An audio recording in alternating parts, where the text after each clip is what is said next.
morning, dear students. Students, we were reading chapter 6 of history and we have done 3 videos before it. Students, in previous video we have studied about traders and craft of towns. Students, today our topic is a close look Hampi, Masulipattnam and Surat. Hampi Masulipatnam और सूरत जो कि तीनों के तीनों trade centres रहे हैं, तो इन पे एक क्लोजर लुक मतलब इनके बारे में हम पढ़ेंगे। The architectural splendour of Hampi, जो हम्पी है वहाँ की बहुत ही शानदार वास्तुकला। आर्किटेक्चरल मीन्स जो बिल्डिंग है वो बिल्डिंग के डिजाइन मतलब बिल्डिंग कैसी बनी हुई थी। Hampi is located in Krishna Tungabhadra basin. जो हम्पी है वो कहाँ पे बसा हुआ था? ये कृष्णा और तुंगभद्रा दोनों नदी के बीच में था।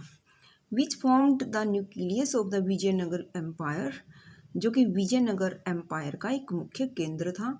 फाउंडेड इन 1336, और विजयनगर जो कि 1336 में इसकी खोज हुई। The magnificent ruins at Hampi reveals a well fortified city.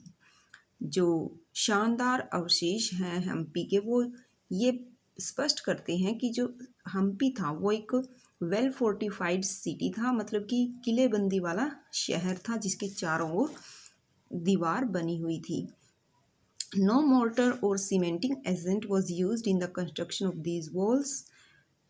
और ये जो वॉल बनी हुई थी हम्पी के चारों ओर, इसमें कोई सीमेंटिंग एजेंट और मोर्टर मीन्स जो बिल्डिंग बनाने में जो सीमेंट बजरी रेत वगैरह डाल के जो मसाला तैयार किया जाता है वो इसमें नहीं लगा हुआ था। सिर्फ ईंट को ही इस तरह से लगाया गया था कि उससे एक दीवार सी बनाई गई थी। Construction of walls and the technique followed was to weave them together by interlocking। मतलब कि जैसे एक ईंट इधर फिर दूसरी उसके ऊपर इस साइड फिर इस साइड, तो इस तरह से इंटरलॉक करके ईंटों का उसकी एक दीवार बनाई हुई थी। उसमें कोई मोर्टर या फिर कोई सीमेंटिंग एजेंट नहीं लगा हुआ था। और वो जो दीवारें थी वो वेज मीन्स होता अ पीस ऑफ वुड, लकड़ी के किसी टुकड़े के द्वारा जोड़ दी गई थी। अ फोर्टिफाइड सिटी,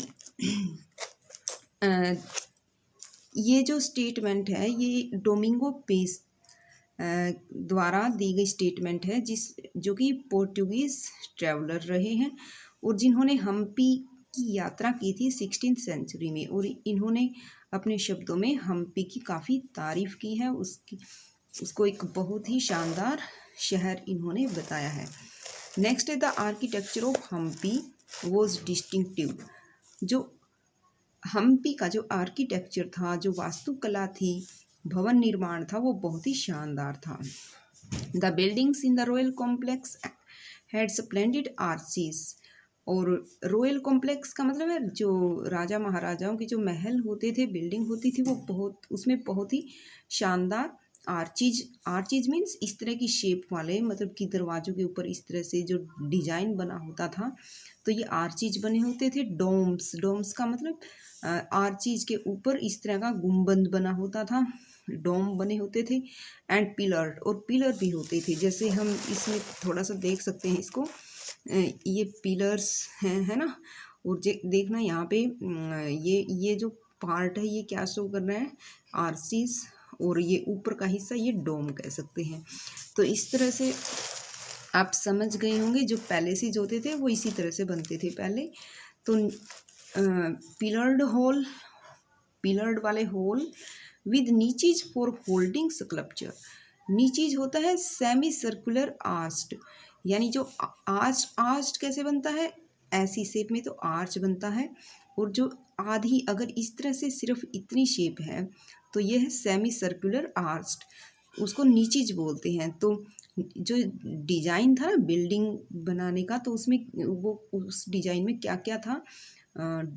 आर्चीज थे, डोम्स थे, पिलर्ड हॉल और नीचीज ये इस तरह का सेमी सर्कुलर शेप में कोई डिजाइन। फॉर होल्डिंग स्कल्पचर, और इस तरह से जो कलाकारी बनाई गई थी। They also had well planned orchard, और बहुत ही सुव्यवस्थित, बहुत अच्छे ढंग से बनाए हुए बाग बगीचे एंड प्लेजर गार्डन, और आंगन। ऑर्चार्ड क्या होती है? आंगन। और प्लेजर गार्डन का मतलब है बहुत ही अच्छे अच्छे सुंदर सुंदर गार्डन बनाए गए थे विद स्कल्पचरल मोटिफ, और उसमें मोटिफ होता है डिजाइन बना हुआ था, such as lotus and corbel, इस तरह के फ्लावर्स के डिजाइन थे उसमें। In its heyday means जब अच्छे दिन थे हम्पी के, तो in the 15th 16th century, 15th और 16th सेंचुरी के दौरान जब हम्पी में अच्छे दिन, हम्पी मतलब अपने हम्पी में अच्छे दिन चल रहे थे। Hampi bustled with commercial and cultural activities, तो हम्पी में जो कॉमर्शियल और कल्चरल एक्टिविटीज़ थी वो वहाँ इन एक्टिविटीज़ की वजह से बहुत रौनक होती थी वहाँ पे। Muslim merchants, Chetties and agents of European traders such as the Portuguese thronged the market of Hampi. और मुस्लिम मर्चेंट, मुस्लिम व्यापारी, चेती और agent of European trader, European व्यापारियों के जो एजेंट थे वो, जैसे कि यूरोपियन ट्रेडर्स में कौन आते थे? पोर्तुगीज़। ये जो हम हम्पी की मार्केट में इस तरह के जो मर्चेंट्स वो भरे पड़े थे, बहुत थे।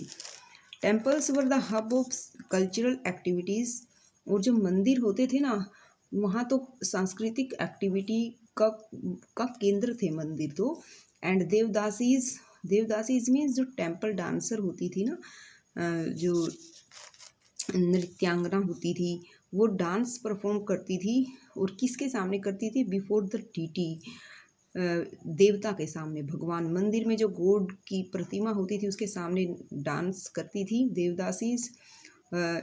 Royalty and masses in many pillared hall in the Virupaksha, a form of Shiva, मतलब ये डीटी है Virupaksha, a form of Shiva, Shiva की जो प्रतिमा है विरूपक्ष। तो वहाँ पे वेल पिलर्ड जो हॉल है वहाँ पे काफ़ी मासी पब्लिक भी होती थी, रॉयल्टी, राजा लोग भी वहाँ बैठते थे, और डीटी के सामने जो देवदासी नृत्य करती थी। The Mahanavami festival known today as Navratri in the south, south में जो नवरात्रि का फेस्टिवल है ना, उसको महानवमी बोलते थे। इस त्यौहार पर most important festival celebrated at Hampi, Hampi में ये बहुत अच्छे ढंग से ये त्यौहार मनाया जाता था। आर्कियोलॉजिस्ट हैव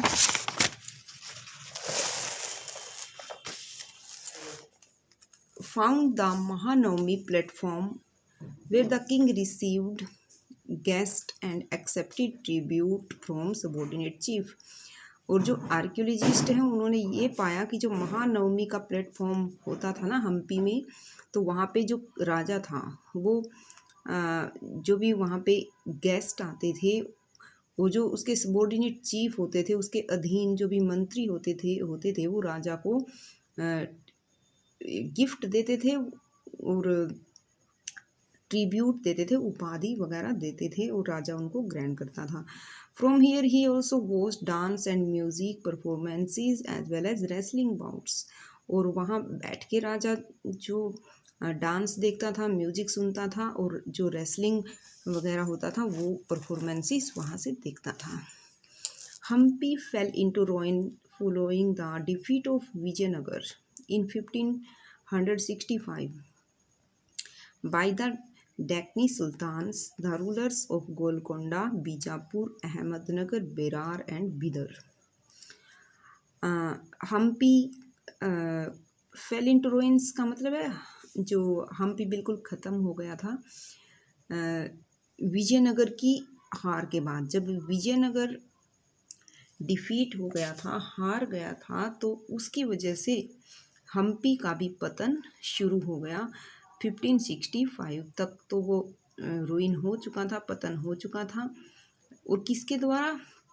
जो डेक्कन सुल्तान्स थे, और ये डेक्कन सुल्तान्स कौन थे? गोलकोंडा, बीजापुर, अहमदनगर, बेरार और बीदर के सुल्तान, रूलर, शासक, उन शासकों के द्वारा विजयनगर को जीत लिया गया और विजयनगर के डिफीट होते ही जो हम्पी है उसका भी पतन हो गया। तो इस तरह से यहाँ हम देखते हैं कि जो विजयनगर है उसका डिक्लाइन कब होता है, 1565 में। A gateway to the west Surat, Surat को गेटवे टू द वेस्ट भी कहा जाता है क्योंकि सूरत ही वो जगह है जहाँ से वेस्ट में जा सकते हैं। Surat in Gujarat was the emporium, emporium meaning होता है a place where goods from diverse production centres are bought and sold, मतलब ऐसी जगह है जहाँ पे विभिन्न प्रकार के प्रोडक्शन, ऐसी जगह जो विभिन्न प्रकार के प्रोडक्शन का सेंटर होता है जहाँ पे चीज़ें खरीदी भी जाती हैं और बेची भी जाती हैं। तो ऐसा सेंटर, ऐसी जगह, उसको हम एम्पोरियम कहते हैं। तो सूरत है जो गुजरात में है, तो ये एम्पोरियम ऑफ वेस्टर्न ट्रेड, ये वेस्टर्न ट्रेड का एम्पोरियम कहा जाता है, मतलब कि खरीदने और बेचने का मुख्य केंद्र। During the Mughal period, Mughal period के दौरान इसको वेस्टर्न ट्रेड का एम्पोरियम कहा जाता था। अलोंग विद कैम्बे, कैम्बे के साथ ही, Cambay means present day Khambhat, जो खम्बात की खाड़ी बोलते हैं ना, तो आजकल इसको खम्बात बोलते हैं, उस टाइम इसको कैम्बे बोलते थे।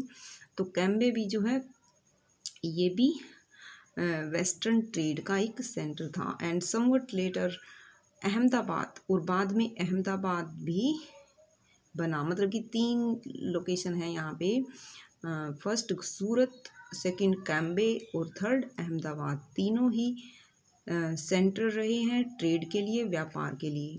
सूरत was the gateway for trade with West Asia, Surat जो है ये गेटवे फॉर ट्रेड, ये ट्रेड के लिए गेटवे रहा है, मतलब यहाँ से आना जाना रहा है, किसके साथ, वेस्ट एशिया के साथ, क्योंकि जो सूरत है वेस्ट में है ना, गुजरात इंडिया के मतलब कि गुजरात कौन सी डायरेक्शन में है, वेस्ट में है।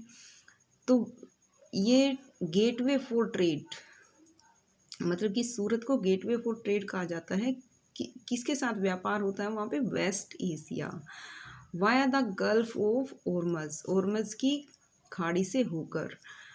सूरत has also been called the gate to Mecca because many pilgrim ships set sail from here. और सूरत को इम्पोर्टेंट लाइन है ये, सूरत को गेट टू मक्का भी कहा जाता है क्योंकि जो मक्का वेस्ट की तरफ है और सूरत से ही हम मक्का की तरफ रवाना होते हैं। तीर्थयात्रियों का जो समुद्री जहाज है वो सूरत से ही रवाना होता है मक्का जाने के लिए। तो इस तरह से ये गेटवे टू मक्का भी है और gateway to trade for the West Asia भी। नेक्स्ट है the city was cosmopolitan and people of all caste and creed lived here. Cosmopolitan होता है containing people from all over the world, मतलब कि ऐसी जगह है जहाँ पे हर वर्ग के लोग रहते हैं, हर धर्म के लोग, हर जाति के लोग, यानी विभिन्न एरिया से आए हुए लोग जहाँ पे रहते हैं ना, उस एरिया को कॉस्मोपोलिटन बोलते हैं। तो सिटी वॉज कॉस्मोपोलिटन, ये जो सूरत है ये कॉस्मोपोलिटन शहर बन गया था। And people of all caste and creed live there, और सभी जातियों, सभी धर्मों के लोग यहाँ रहते थे क्योंकि काफ़ी सारे तो दूसरे ही कंट्रीज से यहाँ लोग आए हुए थे ट्रेड के लिए। In the 17th century the Portuguese, देखिए 17th सेंचुरी में कौन आ चुके थे यहाँ पे, पोर्तुगीज़, डच और इंग्लिश हैड देयर फैक्ट्रीज, उन्होंने अपनी फैक्ट्री जमा ली थी। एंड वेयर हाउसेस, और माल गोदाम कहाँ पे, सूरत में। तो इसलिए भी ये कॉस्मोपॉलिटन सिटी बन चुका था क्योंकि डच, पोर्तुगीज़ और इंग्लिश यहाँ पे आ चुके थे। According to the English chronicler Ovington जो कि इंग्लिश इतिहासकार हुए हैं, वो wrote an account of the port in 1689। तो जो सूरत बंदरगाह पे उन्होंने जो लेख लिखा है 1689 में, an average 100 ship of different countries could be found anchored at the port at any given time. इनका कहने का मतलब है कि जो ओविंगटन है, क्रॉनिकलर है, इतिहासकार हैं, इन्होंने लिखा है पोर्ट के बारे में, सूरत पोर्ट के बारे में उन्होंने लिखा है कि यहाँ पे है ना सैकड़ों जहाज आप किसी भी टाइम देख सकते हैं जो कि एंकर्ड होते हैं, मतलब कि लंगर डालकर नाव रोक के रखते हैं ना, तो इस तरह से वो एंकर्ड में वहाँ पे पाए जा सकते हैं। एक ही साथ सैकड़ों समुद्री जहाज शिप वहाँ पे देखे जा सकते हैं। There were also several retail and wholesale shop selling cotton textile, और वहाँ पे काफ़ी सारी रिटेल और होलसेल मतलब कि थोक में जो शॉप हैं, दुकानें हैं, किसकी बिक्री के लिए, टेक्सटाइल कपड़े की बिक्री के लिए हर तरह की मार्केट देखने में मिलती है, रिटेल भी और होलसेल भी। The textile of Surat were famous for their gold lace borders. सूरत का जो कपड़ा है वो बहुत ही फेमस है गोल्ड लेस बॉर्डर्स के लिए, मतलब कि जरी की कढ़ाई होती है ना, जो बॉर्डर पर गोल्डन कलर के एक धागे से जो कढ़ाई की जाती है, एम्ब्रॉयडरी की जाती है, तो वो जरी होती है, तो जरी के लिए फेमस माना जाता है Surat. And had a market in West Asia, और वेस्ट एशिया में इसकी मार्केट है, वेस्ट एशिया, अफ्रीका और यूरोप में इसकी काफ़ी डिमांड है market. The state built numerous rest houses to take care of the needs of people from all over the world who came to the city. और ये state मतलब कि जो सूरत है ये इस तरह से बना हुआ है कि काफ़ी सारे इसमें रेस्ट हाउसेज बनाए गए हैं ताकि जो लोग आते हैं ना उनकी ज़रूरतों को पूरा कर सके, क्योंकि वर्ल्ड के डिफरेंट कंट्रीज से यहाँ पे लोग आते हैं।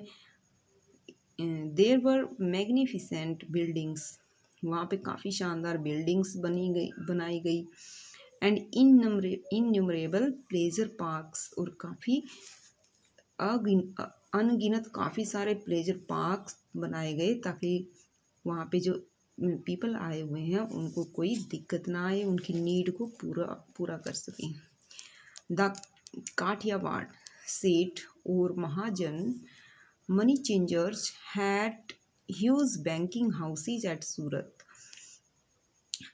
तो वहाँ पे जो काठियावाड़ सेठ या फिर महाजन थे, जो मनी चेंजर थे, तो उन्होंने बड़े बड़े बैंक वहाँ पे बैंक हाउसेज सूरत में बना लिए। It is noteworthy that the Surat hundis were honoured in the far off market of Cairo in Egypt.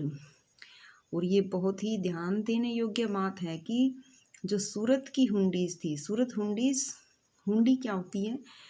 हुंडी एक नोट होता है recording a deposit made by a person, मतलब कि ये एक तरह का चेक होता है जो कि आपस में लेन देन के लिए होता है। तो जो सूरत हुंडीज थी were honoured in the far off market of Cairo in Egypt, Basra in Iraq and Antwerp in Belgium. तो जो सूरत की हुंडी थी उनकी वो ऑनर्ड की जाती थी कहाँ पे? फार ऑफ मार्केट, दूर की जो मार्केट होती थी, इजिप्ट, कैरो जो कि इजिप्ट में है, बासरा जो कि इराक में है, और एंट्रैप जो कि बेल्जियम में है, वहाँ भी ये वाली हुंडी जो है चलती थी। इनकी जो अनदर प्लेस पर भी ये वाला जो डिपॉजिट यूज किया जाता था। However Surat began to decline toward the end of the 17th century, लेकिन सूरत 17th सेंचुरी के आसपास वहाँ डिक्लाइन स्टार्ट हो गया, सूरत का जो पतन होता चला गया। This was because of many factors, इसके काफ़ी सारे वजह थी। फर्स्ट क्या है? The loss of markets and productivity because of the decline of Mughal Empire. इसका जो सूरत का डिक्लाइन हुआ इसका रीज़न क्या था कि जो मार्केट थी, लॉस ऑफ मार्केट, जो सूरत की मार्केट थी कपड़े की वगैरह की, तो उसका पतन हो गया। और वो किस वजह से? क्योंकि जो मुग़ल एम्पायर है, because of the decline of Mughal Empire, Mughal Empire के डिक्लाइन के कारण, मतलब मुग़ल एम्पायर का भी पतन हो रहा था और इस वजह से जो मार्केट्स हैं उनका भी पतन हुआ। Control of sea routes by the Portuguese, वो जो सी रूट थे, समुद्री रास्ते थे जो, उन पे पुर्तगालियों का कंट्रोल हो चुका था।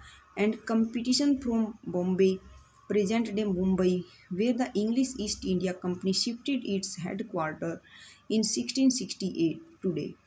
सूरत is a bustling commercial centre.